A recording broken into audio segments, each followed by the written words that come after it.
حضرت عمر بن عبدالعزیز جو کہ اموی خاندان کے چشم و چراغ تھے، لیکن ان کا مزاج سب سے ہٹ کے تھا، انوکھا اور نرالا تھا۔ سلیمان نے ساری زندگی تخت و تاج کی بسر کرنے کے بعد سوچا کہ میں ان کو اپنا نائب بناؤں۔ تو خیر، جب ان کا انتقال ہوا تو لوگ دمشق کی جامع مسجد میں جمع ہوئے اور وصیت نامہ پڑھا گیا۔ تو حضرت عمر بن عبدالعزیز کھڑے ہوئے، فرمایا لوگوں، نہ تو میری منشا تھی کہ مجھے خلیفہ بنایا جائے اور نہ مجھے اس بات کا علم تھا، یہ میری منشا اور آپ لوگوں کی مشاورت کے بغیر کیا گیا ہے، میں اس سے دستبردار ہوتا ہوں، آپ جس کو چاہیں اپنا خلیفہ مقرر کر لیں۔ تو لوگوں نے کہا آپ ہی ہمارے امیر ہیں، آپ ہی ہمارے خلیفہ ہیں۔ تو آپ نے فرمایا کہ جب تک اللہ کی اطاعت کرتا رہوں تب تک تمہارا خلیفہ رہوں۔ اور پھر آپ نے حکم نامہ جاری کیا کہ میری جتنی جائیداد ہے ساری بیت المال میں جمع کروائی جائے، اور جتنے بھی اموی شہزادے تھے ان کی جائیدادیں جو لوگوں کے ضبط کی ہوئی تھی سب کو بحق سرکار ضبط کرنے کا حکم نامہ جاری کیا۔ حضرت عمر بن عبدالعزیز رضی اللہ تعالیٰ عنہ کے 2 سال 5 ماہ اور چند دنوں کے اندر ایسا عدل پھیلتا ہے کہ لوگ کہتے ہیں ہمیں لگتا تھا آسمان اور زمین کے درمیان ترازو گاڑ دیا گیا ہے، ہر شے پوری پوری تولی جا رہی ہے، اور اتنی خوشحالی آتی ہے، اتنی خوشحالی آتی ہے، لوگ زکوٰۃ کے پیسے لے کے نکلتے ہیں، کوئی زکوٰۃ لینے والا نہیں ملتا۔ ایک علاقے کے لوگ حضرت عمر بن عبدالعزیز کو خط لکھتے ہیں کہ حضرت زکوٰۃ کا کیا کریں؟ فرمایا غریبوں کو دے۔ کہا کوئی غریب رہا ہی نہیں۔ تو کہا کہ اچھا آپ اس طرح کریں کہ جن کی شادیاں نہیں ہوئی ان کا مہر ادا کر کے شادیاں کروا دیں۔ تو وہ جواب میں لکھتا ہے یہ بھی ہو چکا۔ تو کہا لوگوں کو قرضہ دے دیں۔ کہا کسی کو قرضے کی ضرورت ہی نہیں ہے۔ تو پھر فرماتے ہیں اچھا غیر مسلموں کو قرضہ دیں تاکہ وہ کھیتی باڑی کر کے زراعت کے کام کو بڑھائیں۔ یہ عمر بن عبدالعزیز کا دور ہے۔ عدل پھیلا، نور پھیلا، روشنی پھیلی، شہزادگی کی زندگی سے ایک دم اپنے آپ کو ایک چھوٹے سے کٹیا کے اندر محدود کر دیا۔ اللہ اکبر۔ حضرت عمر بن عبدالعزیز رضی اللہ تعالی عنہ مسلمانوں کے نامور خلیفہ ہے، اور ان کو ان کے عدل، ان کے انصاف، ان کی سادگی اور ان کی زندگی کے اس خوبصورت طرز کی وجہ سے عمر ثانی کہا جاتا ہے۔ اب حضرت عمر رضی اللہ تعالیٰ عنہ کو اپنے بیٹے عاصم کے لیے رشتے کی تلاش تھی کہ کوئی صالح خاتون میسر آئے اور میں اپنے بیٹے عاصم کا اس سے نکاح کروں۔ اور عاصم بن عمر رضی اللہ تعالیٰ عنہ پروان چڑھ رہے تھے، جوانی کی دہلیز پر تھے۔ آپ جانتے ہیں کہ حضرت عمر رضی اللہ تعالیٰ عنہ کا دور خلافت عدل و انصاف پر مشتمل تھا، اور وہ خود رات کو گشت کیا کرتے تھے اور دیکھتے تھے کہ کسی گھر میں مفلسی کا ماتم نہ ہو، کوئی کسی پہ ظلم، جبر اور جور اور زیادتی نہ کر رہا ہو، عدل و انصاف قائم ہو، لوگوں کا خیال رکھتے، لوگوں کی ضروریات کا خیال رکھتے۔ تو ایک گھر کے قریب سے گزرے، سحر کا وقت تھا، تو بیٹی کو اس کی ماں کہہ رہی تھی کہ دودھ میں پانی شامل کر دو۔ تو بیٹی نے کہا کہ امیر المومنین نے منع کر رکھا ہے کہ یہ دھوکہ دہی ہے۔ تو ماں نے کہا کہ امیر المومنین عمر کب دیکھ رہے ہیں؟ تو بیٹی بولی عمر نہیں دیکھ رہا، عمر کا رب تو دیکھ رہا ہے۔ تو حضرت عمر رضی اللہ تعالیٰ عنہ نے جب اس بات کو سنا قدم رک گئے، گھر پر کوئی نشان لگایا اور صبح اپنے بیٹے کے رشتے کے لیے اس بیٹی کو پیغام بھیج دیا، اس کی ماں کو پیغام بھیجا کہ میرے بیٹے عاصم کے لیے اس بیٹی کا رشتہ چاہیے۔ اور عاصم حضرت عمر کا فرزند اس خاتون سے نکاح کی بندھن میں بندھ جاتا ہے، اور اللہ جل شانہ ان دونوں سے ایک بیٹی عطا کرتے ہیں جن کا نام لیلہ ہے، لیلہ بنت عاصم۔ لیلہ بنت عاصم کا نکاح ہوتا ہے عبدالعزیز بن مروان بن حکم سے۔ اب عبدالعزیز اور لیلہ بنت عاصم مروان کا بیٹا اور حضرت عمر رضی اللہ تعالی عنہ کی پوتی کا آپس میں نکاح ہوتا ہے، اور ان دونوں سے ایک بیٹا پیدا ہوتا ہے جس کو دنیا حضرت عمر بن عبدالعزیز کے نام سے یاد کرتی ہے۔ ماں حضرت لیلہ بنت عاصم ہے اور باپ عبدالعزیز بن مروان۔ حضرت عمر بن عبدالعزیز رضی اللہ تعالی عنہ علم دوست تھے، متقی اور پرہیزگار تھے۔ ان کے اپنے استاد کا بیان ہے کہ میں نے زندگی میں اتنا صالح شخص، اللہ سے ڈرنے والا شخص نہیں دیکھا۔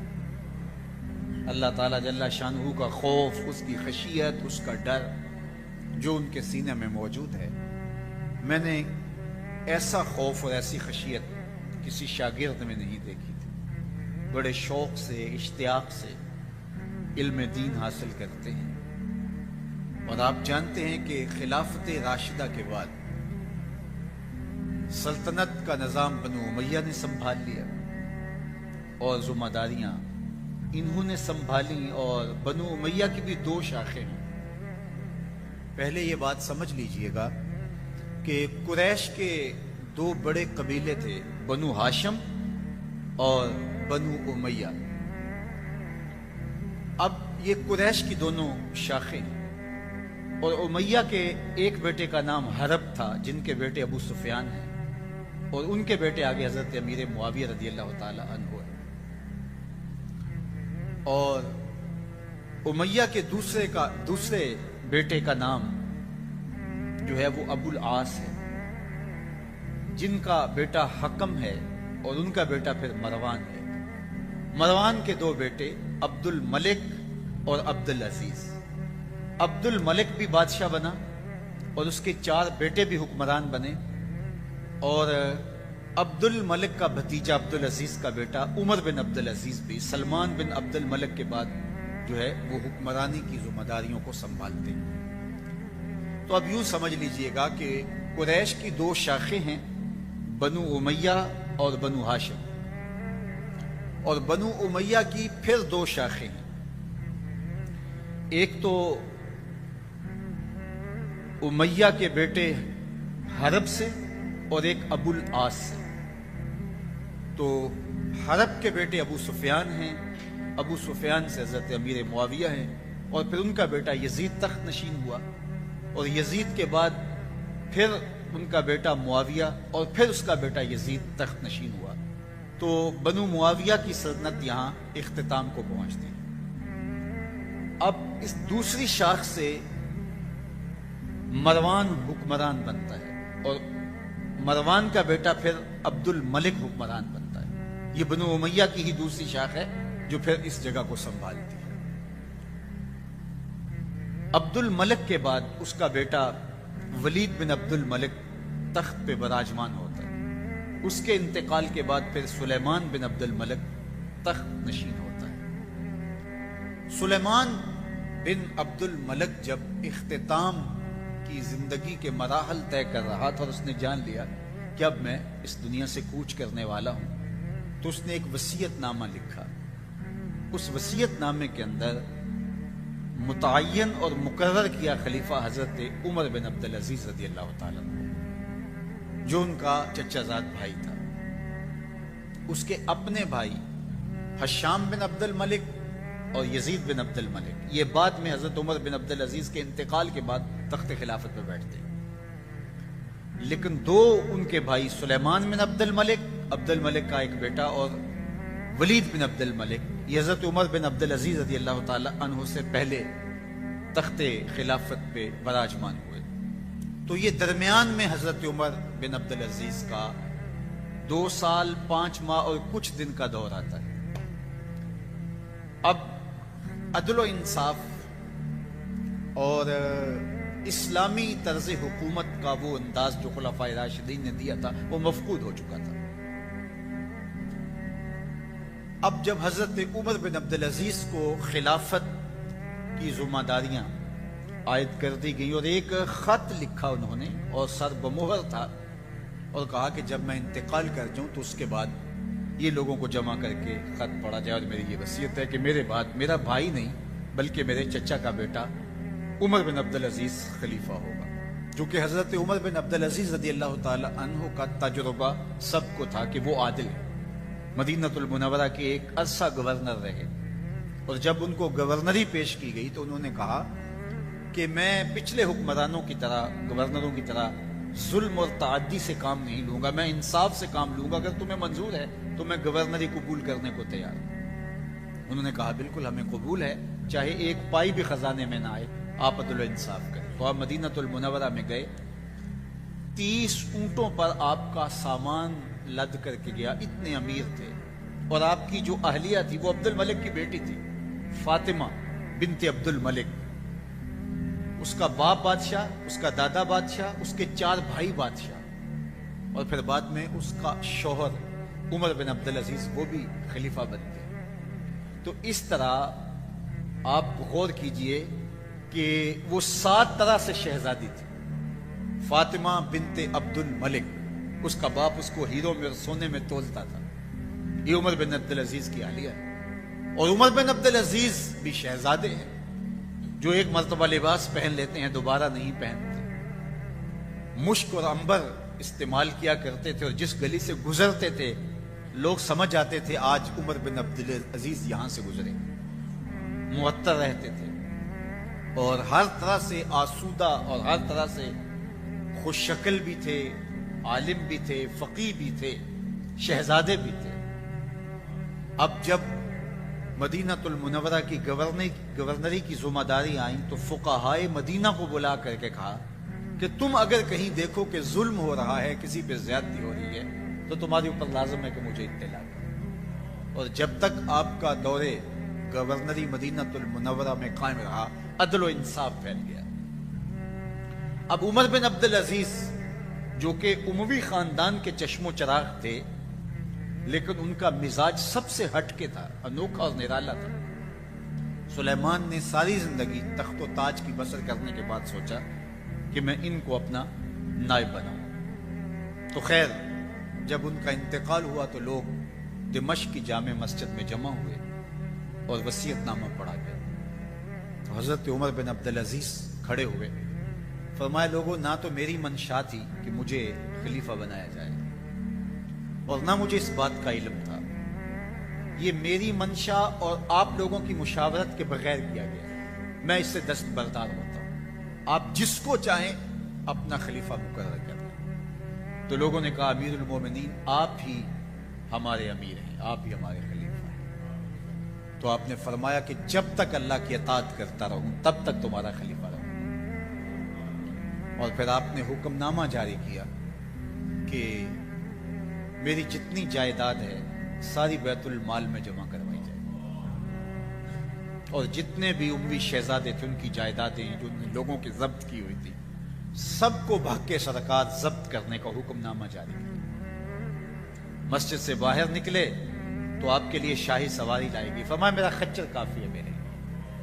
گھر پہنچے تو اپنی بیوی فاطمہ بنت عبد الملک سے کہا، جو بادشاہ کی بیٹی ہے، بادشاہ کی پوتی ہے، اور 4 بادشاہوں کی بہن ہے، ناز و نعم میں پلی ہوئی ہے، کہا کہ میرے ساتھ تم رہنا چاہو تو تمہیں اپنے سارے زیورات، زر و جواہر، سارا مال بیت المال میں جمع کروانا ہوگا، اور فقیرانہ زندگی بسر کرنا ہوگی، اور اگر تم اس پہ تیار نہیں ہو تو میری طرف سے تمہیں اجازت ہوگی، تمہیں طلاق ہوگی۔ اب اس پاک باز خاتون نے کہا کہ میں اس کے لیے تیار ہوں، میں فقیری کی زندگی کو ترجیح دیتی ہوں۔ اب حضرت عمر رضی اللہ تعالیٰ عنہ نے صرف 2 سال 5 ماہ اور کچھ دن حکومت کی، اور 3 بر اعظموں پر سلطنت اسلامیہ پھیلی ہوئی تھی، اور آپ روتے تھے کہ ان لوگوں کا حق بھی میرے اوپر بلا مطالبہ ہے جو دنیا کے کسی بھی خطے کے اوپر اس سلطنت کی حدود میں بستے ہیں۔ اور آپ نے اپنے بیٹوں کو، اپنی اولاد کو اسی قسم پرسی کی حالت کے اندر زندگی گزارنے کی ترغیب دی۔ عید کا موقع آیا تو بیٹوں کے کپڑے پھٹے پرانے ہیں. تو آپ نے عیدگاہ میں جب لوگ ایک دوسرے کو مل رہے تھے تو امیر المومنین کے بیٹوں کے کپڑے خستہ تھے، پرانے تھے، پیوند لگے ہوئے تھے. تو آپ نے اپنے بیٹوں سے کہا کہ تمہیں شرم تو آ رہی ہوگی کہ امیر المومنین کے بیٹے ہو کے تمہیں ڈھنگ کا لباس بھی دستیاب نہیں ہے. تو آپ کا ایک بیٹا عبد الملک بن عبد العزیز جو آپ کی زندگی میں انتقال کر گیا تھا، اس نے کہا ہمیں اس بات پہ فخر ہے کہ ہمارے باپ نے خیانت نہیں کی ہے، ہمارا باپ دیانتدار ہے. اور حضرت عمر رضی اللہ تعالیٰ عنہ، عمر بن عبد العزیز جنہیں عمر ثانی بھی کہتے ہیں، چھٹا خلیفہ راشد بھی کہا جاتا ہے، وہ جب گھر آتے ہیں تو آپ کی بیٹیاں آپ کو عید مبارک کہتی ہیں، آپ سے ملتی ہیں، لیکن منہ پہ کپڑا دھرا ہوا ہے. تو حضرت عمر رضی اللہ تعالیٰ عنہ، عمر بن عبد العزیز بولتے ہیں کہ بیٹی آپ نے چہرے کے اوپر کپڑا کیوں رکھا ہوا ہے؟ تو وہ کہتی ہیں ہم نے کچے پیاز سے آج کھانا کھایا ہے، تو اس لیے ہم نے کپڑا رکھا ہے کہ آپ اس کی سمیل محسوس نہ کریں. تو حضرت عمر بن عبد العزیز رو پڑتے ہیں اور فرماتے ہیں کہ کس باپ کا جی نہیں چاہتا کہ میری اولاد آسودہ ہو، لیکن میں آخرت سے ڈرتا. آپ نے آخری لمحے اپنی اولاد کو بلا کے کہا کہ میرے سامنے دو راستے تھے، ایک یہ کہ میں تمہارے لیے مال و دولت فراوانی پیدا کرتا اور تم ایک اچھی خوشباش زندگی گزارتے اور میں جہنم میں چلا جاتا، اور دوسرا راستہ یہ تھا کہ میں جنت کا راستہ اختیار کرتا اور تم تنگ دستی کی زندگی بسر کرتے. میں نے دوسرے راستے کو اختیار کیا. بیٹوں نے کہا کہ ہمیں قبول ہے. آپ نے جب چھوڑا اس دنیا کو تو اپنے بیٹوں کے لیے ایک درہم بھی نہیں چھوڑا، بالکل خالی ہاتھ اس دنیا سے گئے، ایک درہم بھی نہیں چھوڑا. جب آپ کو زہر دیا گیا تو غلام کو پکڑ لیا گیا جس نے زہر دیا گیا، اور اس کو 1000 اشرفی دی گئی اس کام، تو اس سے ضبط کی اور وہ اشرفیاں بھی بیت المال میں جمع کروا دی. اور ایک عیسائی کی جگہ تھی جو تدفین کے لیے خریدی گئی، تو اس کو پیسے ادا کرنے چاہے تو اس نے کہا کہ میں اعزاز سمجھتا ہوں کہ میری جگہ میں آپ کی تدفین ہو، تو میں پیسے نہیں لیتا. تو فرمایا نہیں، مجھے یہ دینے ہوں گے. آخری لمحے اس کو پیسے بھی آپ نے عطا کیے. اور بالکل جب آپ اس دنیا سے گئے تو اپنی اولاد کے لیے کچھ نہیں چھوڑا.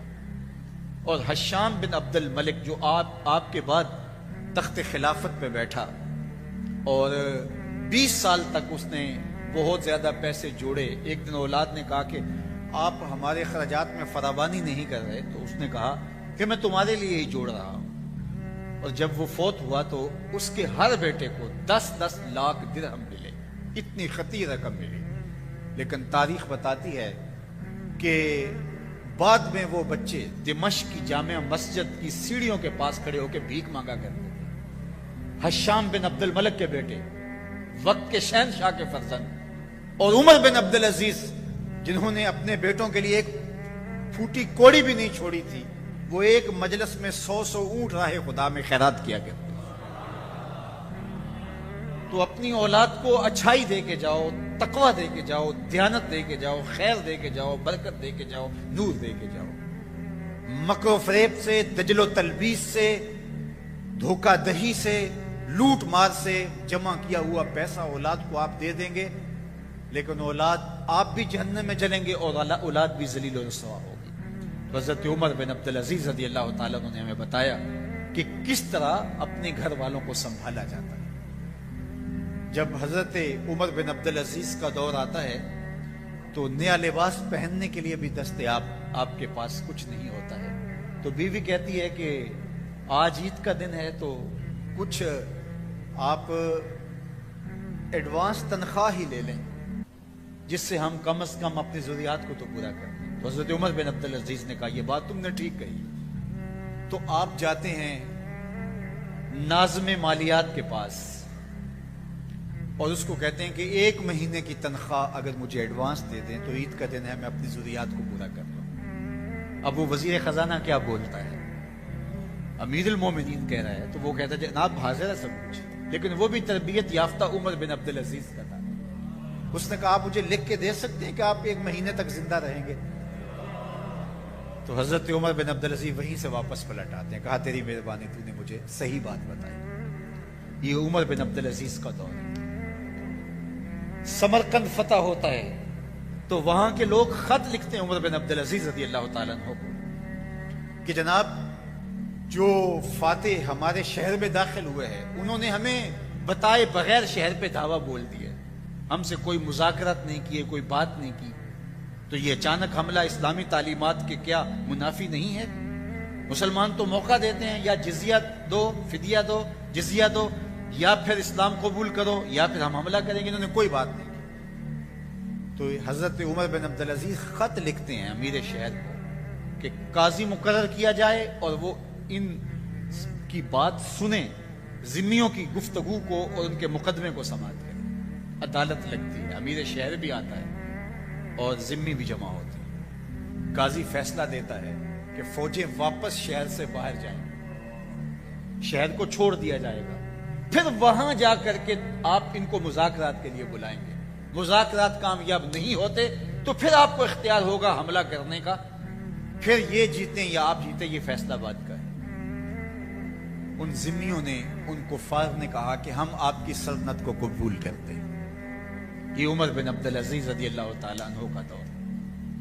حضرت عمر بن عبدالعزیز رضی اللہ تعالیٰ عنہ کے 2 سال 5 ماہ اور چند دنوں کے اندر ایسا عدل پھیلتا ہے کہ لوگ کہتے ہیں ہمیں لگتا تھا آسمان اور زمین کے درمیان ترازو گاڑ دیا گیا ہے، ہر شے پوری تولی جا رہی ہے.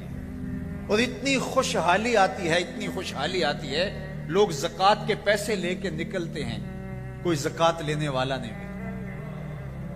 ایک علاقے کے لوگ حضرت عمر بن عبدالعزیز کو خط لکھتے ہیں کہ حضرت زکوٰۃ کا کیا کریں؟ فرمایا غریبوں کو دے. کہا کوئی غریب رہا ہی نہیں. تو کہا کہ اچھا آپ اس طرح کریں کہ شادیاں کروا دیں، جن کی شادیاں نہیں ہوئی ان کا مہر ادا کر کے شادیاں کروا دیں. تو وہ جواب میں لکھتا ہے یہ بھی ہو چکا. تو کہا لوگوں کو قرضہ دے دیں. کہا کسی کو قرضے کی ضرورت ہی نہیں ہے. تو پھر فرماتے ہیں اچھا غیر مسلموں کو قرضہ دیں تاکہ وہ کھیتی باڑی کر کے زراعت کے کام کو بڑھائیں. یہ عمر بن عبدالعزیز کا دور. یہ خلیفہ ششم حضرت عمر بن عبدالعزیز رضی اللہ تعالیٰ عنہ کا عہد فرخ فال ہے، عہد ہمایوں ہے. اللہ اکبر. حضرت عمر بن عبدالعزیز رضی اللہ تعالیٰ عنہ کہ جب انتقال کا آخری وقت آتا ہے تو حشام بن عبد الملک نے دیکھا کہ لوگ کثرت کے ساتھ آپ کا حال پوچھنے آ رہے ہیں اور آپ نے جو قمیص پہنی ہے وہ میلی ہے. تو اپنی بہن فاطمہ سے حشام بولتا ہے کہ یہ قمیص تبدیل کر دی جائے. بہن خاموش رہتی ہے. پھر دوسری مرتبہ، پھر تیسری مرتبہ. تو پھر بہن نے کہا کہ بھائی تم بار بار کہے جا رہے ہو، کوئی دوسری قمیص ہو تو پہنا ہو. یہ 3 بر اعظموں پر پھیلی ہوئی سلطنت کے خلیفہ کی کہانی سنا رہا ہوں میں آپ سے. آج تو ایک شہر کا ناظم، ایک شہر کا ڈی سی، ایک شہر کا حکمران، ایک گاؤں کا چودھری مان نہیں ہے، لیکن یہ 3 بر اعظموں پہ پھیلی ہوئی سلطنت کے خلیفہ کی کہانی ہے کہ سانسیں ٹوٹ رہی ہیں اور دوسری قمیص دستیاب نہیں ہے. اللہ اکبر. حضرت امام اوزائی رضی اللہ تعالی عنہ فرماتے ہیں کہ جب حضرت عمر بن عبدالعزیز کا انتقال ہوا تو میں جنازے میں شامل ہوا. جنازے سے فارغ ہو کے میں جا رہا تھا کہ راستے میں میں نے دیکھا کہ ایک پادری ہے. تو اس سے جب بات ہوئی تو وہ رو پڑا. تو میں نے اس کو کہا کہ آپ پادری ہو کے رو رہے ہیں، جو انتقال کرنے والے ہیں وہ تو امیر المومنین تھے، مسلمانوں کے امیر تھے. اس نے کہا کہ میرا مسئلہ یہ نہیں ہے کہ مسلمانوں کے امیر المومنین انتقال کر گئے، میرا مسئلہ یہ تھا کہ ایک نور تھا آسمان سے زمین تک پھیلا ہوا، وہ بجھ گیا ہے. رجا بن حیوہ کہتے ہیں، یہ وزیر اعظم تھے، کہتے ہیں کہ جب عمر بن عبدالعزیز کا انتقال ہوتا ہے تو مجھے یہ شرف نصیب ہوا کہ میں ان کی لحد میں اترا، اور جب میں نے کفن کی تنیاں کھولی تاکہ ان کا رخ قبلے کی طرف کر دوں تو کہا ان کا رخ پہلے ہی قبلے کی طرف ہوا. کہتے ہیں واللہ آج تک میں نے اتنا روشن چہرہ کبھی کسی کا دیکھا ہی نہیں جیسا عمر بن عبدالعزیز کا چہرہ. عدل پھیلا، نور پھیلا، روشنی پھیلی، اللہ ان کی رحمت پہ، ان کی مرقد نور پہ کروڑوں رحمتوں کا نزول فرمایا۔ حضرت عمر بن عبدالعزیز کا دور خلافت بہت طویل نہیں ہے، جیسا میں نے بتایا آپ کو، صرف 2 سال 5 ماہ اور چند دن آپ نے سلطنت، اور اتنے دانا، اتنے بینا، اتنے سمجھدار، اور اتنے اس قدر زندگی، شہزادگی کی زندگی سے ایک دم اپنے آپ کو ایک چھوٹے سے کٹیا کے اندر محدود کر دیا۔ اولاد جو ہے وہ ان کے لیے بھی کچھ نہیں، بیوی بھی، اللہ اکبر، ایک مرتبہ بیوی کہتی ہے کہ آپ کچھ تھوڑا سا ادھار لے لیں، میں مزدوری کر کے جو ہے وہ اس کو اتار لوں گی۔ اللہ اکبر، 7 بادشاہوں کی بہن ہو کے، 7 بادشاہوں کی شہزادی ہو کے وہ عمر بن عبدالعزیز کے گھر کے اندر جو ہے وہ یہ پکار کر رہی ہے۔ یہ ان کا دور خلافت تھا، ان کا انداز زندگی تھا۔ اللہ اکبر۔ حضرت عمر بن عبدالعزیز رضی اللہ تعالی عنہ مسلمانوں کے نامور خلیفہ ہے، اور ان کو ان کے عدل، ان کے انصاف، ان کی سادگی اور ان کی زندگی کے اس خوبصورت طرز کی وجہ سے عمر ثانی کہا جاتا ہے۔ حضرت عمر رضی اللہ تعالی عنہ کی اولاد سے ان کا چونکہ تعلق بھی تھا، ان کی والدہ حضرت عمر رضی اللہ تعالی عنہ کی پوتی تھی، اور یہ اثر بھی تھا، نسب کے اثرات بھی تھے، اور پھر آپ نے تربیت بھی حضرت عمر رضی اللہ تعالی عنہ کے خاندان کے اندر پائی، اور آج ان کا مزاج بنو امیہ سے مختلف نظر آتا ہے، اور عدل و انصاف کو بھر دیا، اور زمانہ انہیں عمر ثانی کے نام سے یاد کرتا ہے۔ مسجد سے باہر نکلے تو آپ کے لیے شاہی سواری لائے گی، فرمایا میرا خچر کافی ہے میرے۔ گھر پہنچے تو اپنی بیوی فاطمہ بنت عبد الملک سے کہا، جو بادشاہ کی بیٹی ہے، بادشاہ کی پوتی ہے، اور 4 بادشاہوں کی بہن ہے، ناز و نعم میں پلی ہوئی ہے، کہا کہ میرے ساتھ تم رہنا چاہو تو تمہیں اپنے سارے زیورات، زر و جواہر، سارا مال بیت المال میں جمع کروانا ہوگا، اور فقیرانہ زندگی بسر کرنا ہوگی۔ اب اس پاک باز خاتون نے کہا کہ میں اس کے لیے تیار ہوں، میں فقیری کی زندگی کو ترجیح دیتی ہوں۔ اب حضرت عمر رضی اللہ تعالیٰ عنہ نے صرف 2 سال 5 ماہ اور کچھ دن حکومت کی، اور 3 بر اعظموں پر سلطنت اسلامیہ پھیلی ہوئی تھی، اور آپ روتے تھے کہ ان لوگوں کا حق بھی میرے اوپر بلا مطالبہ ہے جو دنیا کے کسی بھی خطے کے اوپر اس سلطنت کی حدود میں بستے ہیں۔ عید کا موقع آیا، عیدگاہ میں جب لوگ ایک دوسرے کو مل رہے تھے تو امیر المومنین کے بیٹوں کے کپڑے خستہ تھے، پرانے تھے، پیوند لگے ہوئے تھے، تو آپ نے اپنے بیٹوں سے کہا کہ تمہیں شرم تو آ رہی ہوگی کہ امیر المومنین کے بیٹے ہو کے تمہیں ڈھنگ کا لباس بھی دستیاب نہیں ہے۔ تو آپ کا ایک بیٹا عبد الملک بن عمر بن عبدالعزیز، جو آپ کی زندگی میں انتقال کر گیا تھا، اس نے کہا ہمیں اس بات پہ فخر ہے کہ ہمارے باپ نے خیانت نہیں کی ہے، ہمارا باپ دیانتدار ہے۔ جب گھر آتے ہیں تو آپ کی بیٹیاں آپ کو عید مبارک کہتی ہیں، آپ سے ملتی ہیں، لیکن منہ پہ کپڑا دھرا ہوا ہے۔ تو حضرت عمر رضی اللہ تعالیٰ عنہ عمر بن عبدالعزیز بولتے ہیں کہ بیٹی آپ نے چہرے کے اوپر کپڑا کیوں رکھا ہوا ہے؟ تو وہ کہتی ہیں ہم نے کچے پیاز سے آج کھانا کھایا ہے، تو اس لیے ہم نے کپڑا رکھا ہے کہ آپ اس کی سمیل محسوس نہ کریں۔